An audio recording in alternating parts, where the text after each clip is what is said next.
Mrs. Wang, are you with us? I am paying attention.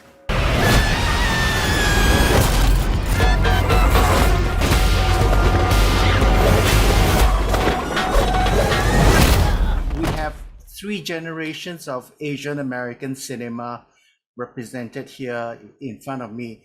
I'm wondering if each of you can talk a little bit about what your experiences today is like and contrast it with what you've known before, especially you, Key, because you've made something of a return. We should start with James because you've been in the business the longest. But since I'm the senior in the group, I will. I guess I should speak first. To me, these young people stepping forward and do the job they did in this movie is totally amazing, awesome. It proves that there are Asian American actors and actresses that are very capable. And in a sense, in this industry, they haven't had a chance until now. Of course, Key has a whole history, but in a sense, I wish more young people will get into it and contribute their talent and all the people out there watching in Singapore, do some writing. I know, put something on, even if it's TikTok, I don't care, but show us what you can do. Because in my lifetime, when I started, it was real tough. There was no leading men, nobody was writing, nobody was producing, nobody was directing. And to come to it now, to see in this film and you people being successful, it really warms my heart. So my advice to all of you looking is do your best, because don't give up. If you have talent, you can make it. For me, I mean, it's I was very lucky to be in a couple of really memorable roles when I was a kid. But if I'm being honest, as I got older, in my late teens and early 20s, there was just not a lot of opportunities for an Asian actor. And James and I, we talked about how difficult it has been for many decades. And that's why I stepped away from acting for 20 years.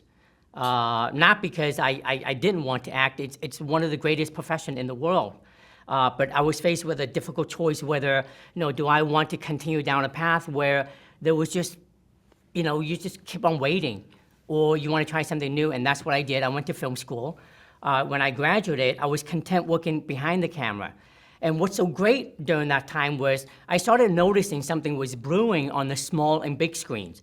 More and more Asian actors were being featured in more prominent roles. And it was, it grew from like 1 to 2 to where we see an entire cast made up of Asian actors. For example, like, Fresh Off the Boat and the phenomenal success of Crazy Rich Asians. And that is why I'm here.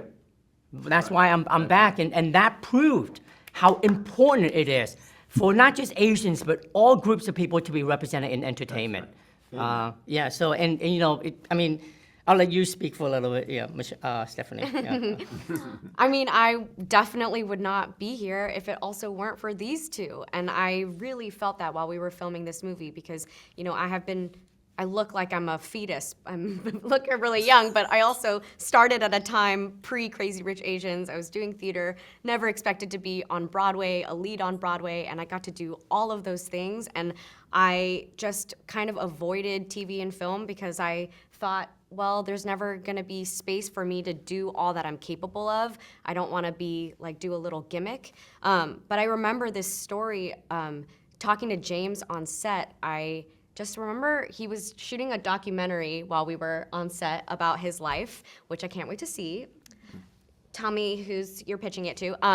But I was looking at James and I was like, oh my gosh, people in my generation, we are very woke and we can be very sometimes judgmental if the stereotype is, if you're performing a stereotype or a role isn't the best role. But I looked at James and I was like, you've done all of it because you had no choice. There was no conversation around what is politically correct.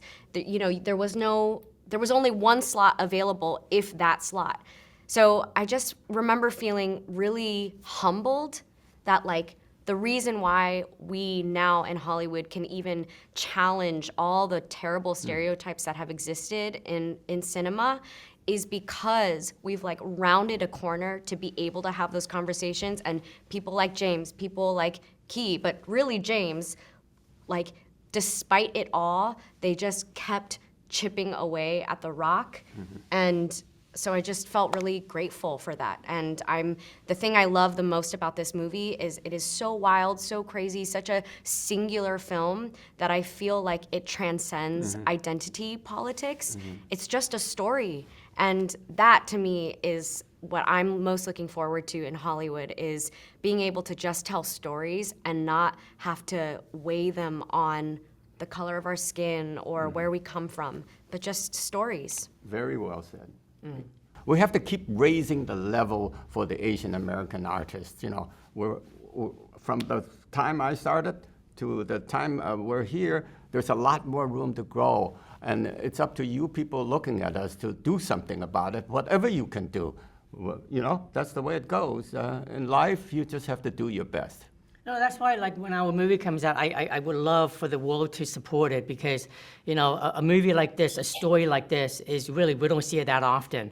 I'm very grateful for all the Asian representation that we have been seeing for the last few years, not only with Crazy Rich Asians, but Shang-Chi, and now we have this.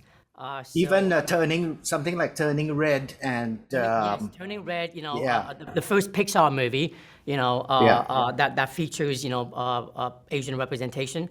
And I think, you know, when you have a movie like this, I think it's important for the audience, the Asian community, to go out and support us. And you know, I'm very hopeful where things are going, even though they're not moving as fast as we want. But all sustainable improvements happen gradually, and we just have to keep on doing it. But again, you know, I don't want to look to the past few decades. I want to look ahead and see we're moving. And again, I'm very optimistic.